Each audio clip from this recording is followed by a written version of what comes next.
Welcome, my foodie friends. I'm thrilled to welcome you back to Tasty Portugal. Today, I want you to step into the realm of the culinary fascination with Bifana, a dish that transcends simplicity to become an enchanting mystery on every plate. This beloved Portuguese recipe, hailed for its universal appeal, invites you to subscribe and partake in the discovery of its simple yet alluring secret. Join me on a journey where the ordinary transforms itself into the extraordinary. Get ready to savor the mystery that captivates all tastes. And of course, don't forget, hit that subscribe button and follow me into the kitchen. And to start our recipe, we're going to need 6 pork steaks,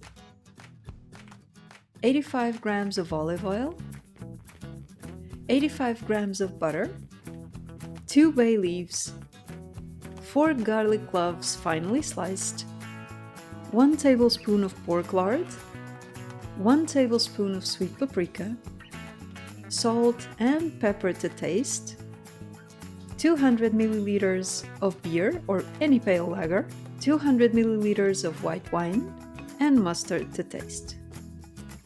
And of course, very important, 6 Portuguese wheat buns that we will need to cut open.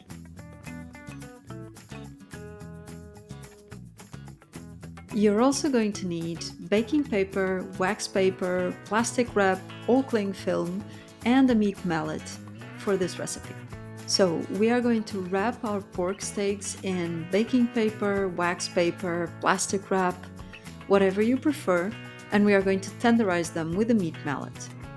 We're going to use the flat side of this meat mallet, as the textured side works great for tougher cuts, which is not the case here. Now, don't worry, because if you don't have a meat mallet, you can use a rolling pin, a saucepan, a can of tomatoes, a cookbook, anything that has a hard surface that you can use to flatten your steaks. So we need to start in the middle and move towards the edges. So you want to hit harder in the center and more gently to the edge. Remember that you don't want to hit too hard. You just want to hit it evenly, efficiently, and firmly. You want your steaks to be even so they can cook evenly. So we're going to use the same piece of cling film or baking paper or wax paper for all our steaks.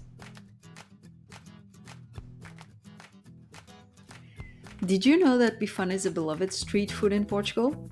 It is known for its succulent and spiced pork steaks.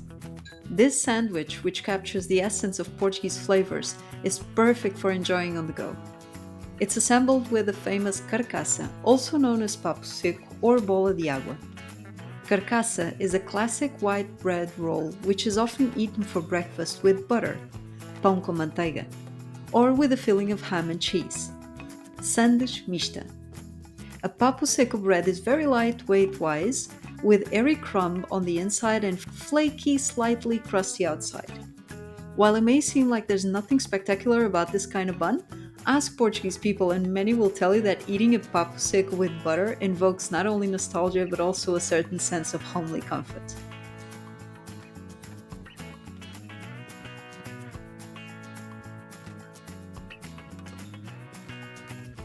Now to prepare the marinade, we're going to season the tenderized pork steaks with salt, pepper, the sliced garlic cloves, the bay leaves, the Portuguese beer or any pale lager that you have handy.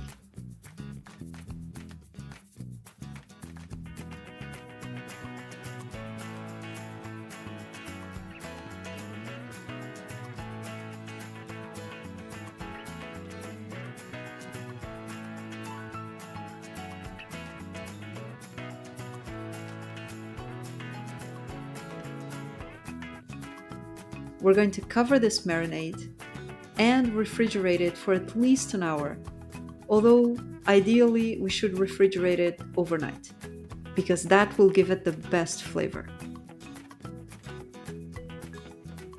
Next, we're going to heat a skillet or griddle over medium-high heat. Next, you're going to add in the olive oil, the butter, the optional pork lard, and you're going to let it simmer for 5 minutes. We're going to add the marinade to the skillet And again, we're going to let it simmer for another 2 minutes.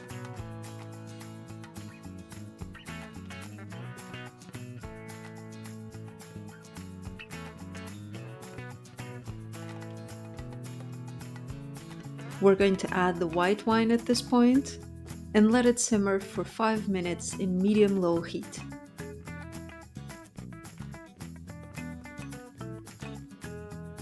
Next, we're going to add the pork steaks and let it simmer for 20 to 30 minutes in medium-low heat. This step is what's going to grant the bifana its flavor and spectacular taste.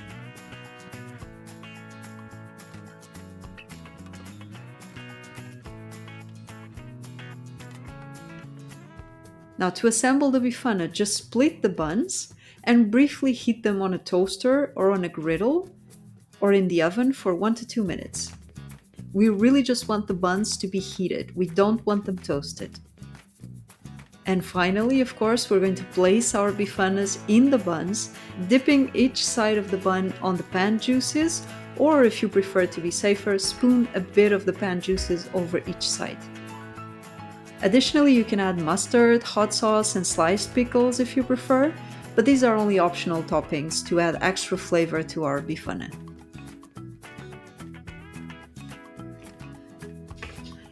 Story goes that originating from the taverns and local markets of Portugal, the bifana quickly became a go-to meal for workers seeking a quick, affordable, and nourishing bite. Its roots are often traced back to the town of Vendas Novas, where aficionados flock to experience the sandwich in its most authentic form. Despite the prestige of Vendas Novas bifanas, many argue that those found in Lisbon rival their birthplace in both taste and quality. And as we conclude this culinary voyage into the mysterious allure of bifana, remember, simplicity often conceals the greatest mysteries. This timeless Portuguese recipe that charms everybody has finally revealed its secrets here today, and yet its magic still continues to linger in every flavor-packed bite. Don't forget to subscribe so you can continue exploring the enchanting world of Portuguese flavors with me. Stay tuned for more simple yet extraordinary Portuguese delights to come. And until then, keep cooking, keep smiling, and as we say in Portugal, bom apetite!